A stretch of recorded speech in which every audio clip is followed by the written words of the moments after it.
Welcome back, investors, to Ticker Time News. I'm Adam, and here's the latest segment from the After Hour Show. Let's do a deep dive on Braze, ticker symbol BRZE. Now, Braze, we talked about them in our Catalyst Watch video on Sunday, and I said this company was intriguing. And I also talked about the chart setup. Now, if you would have bought the bottom on Monday when the markets open and rode this thing to the top, that would have been a 42.7% gain in 3 days. In 3 days, 42.7% run to the upside.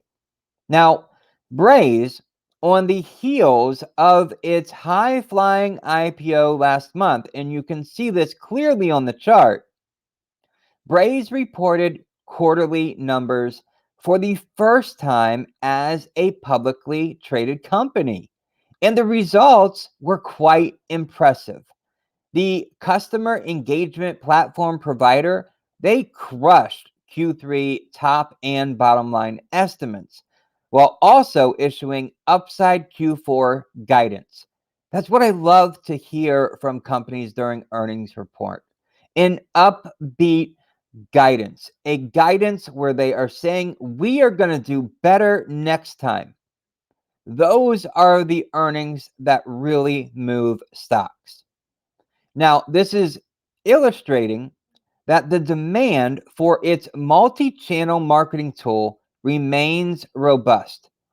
Braze's strong performance is what I would say rekindling the original excitement that caused its IPO to price well above expectations at $65 versus the original $55 to $60, and opened for trading with a 34% gain.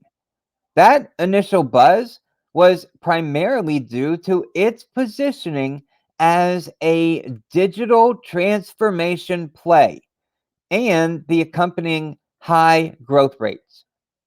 What Braze's report served to accomplish is to remind investors of its compelling growth story as companies continue to invest in their customer experience applications. While the onset of the pandemic may have instigated, may be the best word, instigated companies to begin or to expand their omnichannel journeys, that transition is still playing out and it's evolving.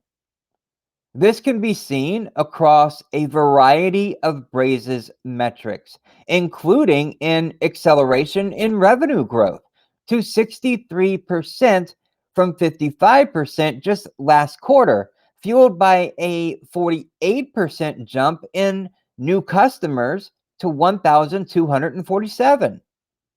Even more encouraging is the company's growing ability to attract large enterprise customers with $500,000 or more in annual recurring revenue, ARR.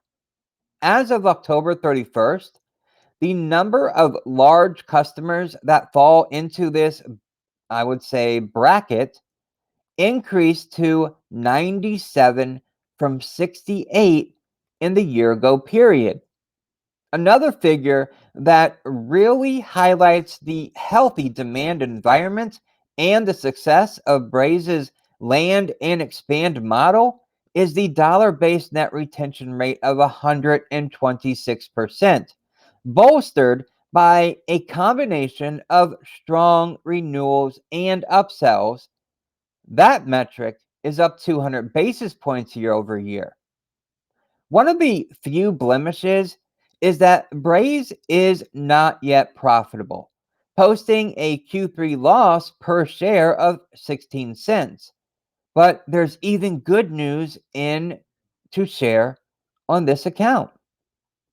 As company grows, as the company grows, and it grows in size, it's achieving economies of scale within its technology cost structure. especially across its database and hosting expenses, creating a catalyst for margin expansion, the opposite of what CarMax is doing. Additionally, Braze is realizing personal expense efficiencies due to an improved alignment of management structures. The end result is that non-gross or non-GAAP gross margin climbed substantially to 70.3% from 63.8% in the year-ago quarter, bringing the company closer to break even. Looking ahead, the outlook is bright, with Braze forecasting Q4 revenue growth by about 53%. There is plenty of runway ahead, with the company estimating a total addressable market, or TAM, of $16 billion in the US alone.